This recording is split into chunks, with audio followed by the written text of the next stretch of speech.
So what's up, guys? I have received your um, laboratory tasks and lecture tasks. So some of you haven't submitted yet, but um, don't rush yourself because I'll be changing the due dates, and alisin ko na lang yung due date. Kumbaga, you can submit any uh, any laboratory task or lecture task kung kailan kayo convenient, kasi some of you guys really haven't had the time, or haven't had the connection, haven't had enough connection for um, the accessing our LMS.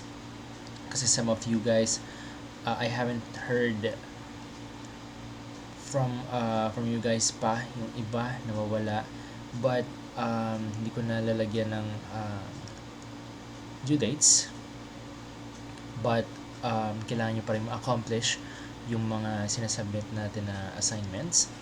And for your next laboratory task or lecture task, we are going to move on to, again, another traditional animation, but um, yung iba hindi pa rin nagpapasa ng kanilang thaumatrope, although I have watched some of you guys na gumawa na ng thaumatrope, and very natutuwa ako kasi very creative. And kahit hindi sila ganun ka creative on that certain level, but also on the video editing, very very creative. Kumbaga, I haven't seen that, kumbaga, that effort also. But din sa ating character drawing, so I know it's really hard to draw, especially when hindi naman ikaw like totally an artist. But it doesn't really matter kasi the purpose or the objective of that character drawing is for you guys to familiarize yourself for a certain character of your choice, or your favorite character na um, kumbaga magkameron kayo ng like idea on how a character would look like on the different set of angles. For your next task, we are going to move on to another traditional animation, which is a flipbook. So I know you guys are familiar with a flipbook, but you guys can search a lot of videos on how you would do a certain flipbook. But flipbooks offer the most versatility on and creativity in hands-on animation. The purpose of these projects are just to, kasi nagsisimula pa yung 2D animation natin, and I know some of you guys are really into drawings and animation na, and uses a different set of softwares. But not all you guys are keen or literate on how animations work. But since we are here, we are going to start with the simplest one, kaya nagsimula tayo on the thaumatrope. Tapos you are going to submit also your character drawings, and also um, magagawa na rin natin yung traditional animation, which is an example of a flipbook. And for the flipbook, it will be a hands-on animation project, because these are not kumbaga limited in lengths or materials, as the case with some other techniques. They're inexpensive. Kumbaga, yung mga magagamit nyo lang yung mga tools on what you have at home, and kumbaga para makapag-create with common materials that require no viewing devices. Most important, the process used to make a flipbook form the basis for all of the more sophisticated animation techniques, including film animation.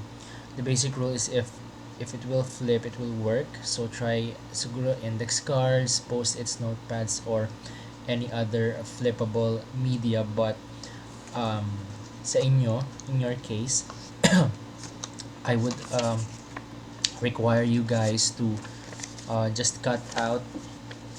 Halimbawa, meron kayong mga old notebooks. If you have old notebooks, na pwede nating magamit, or if you have, like for example, cutouts. So I would require you to cut out kumbaga a sheet of paper with a size of 4.5 inches by 2.5 inches.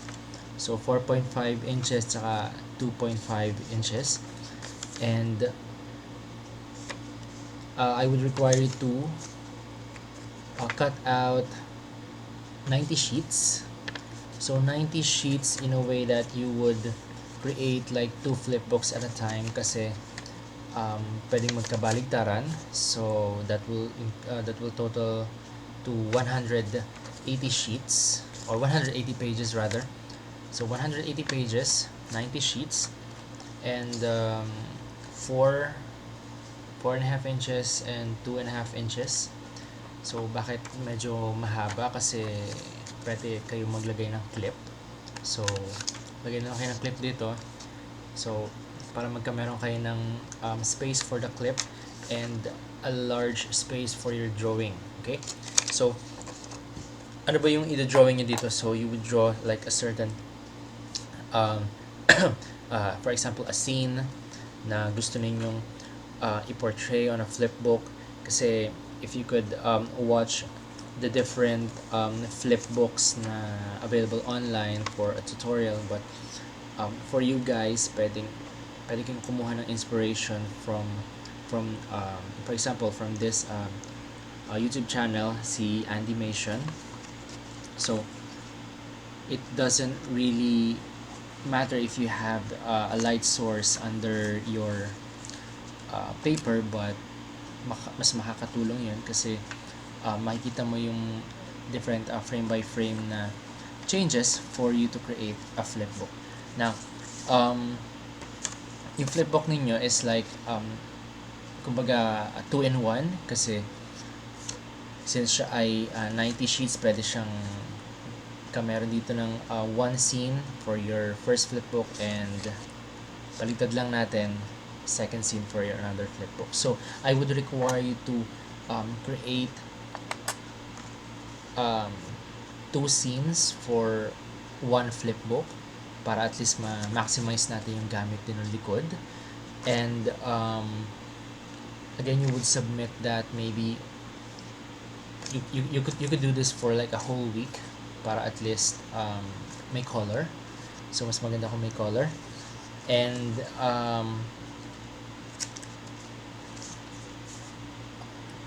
so you would draw here, and then at the back din para magkameron kayo ng second flipbook or second animation scene. So I would require you guys to just draw what you like. For example, pwedeng may character scene, pwedeng may for example, like a simple animation na katulad niya, nakikita nyo ngayon sa screen natin. Basta kumbaga it's all up to you. Pwedeng lagyan nyo ng kulay para mas maganda. And also after doing the flipbook, syempre you would take a video of the flipbook of yourself flipping the flipbook para makita natin yung animation sa video. Okay? So again, the basics will be, the requirements will be posted as an assignment, and you can upload that assignment on with a video format. Okay, so just like this one, nakita ninyo. Ayan. So medyo makapal yung flipbook niya para at least makita natin yung flow or yung magandang flow ng kanyang drawing or yung magiging drawing. Now, for this one,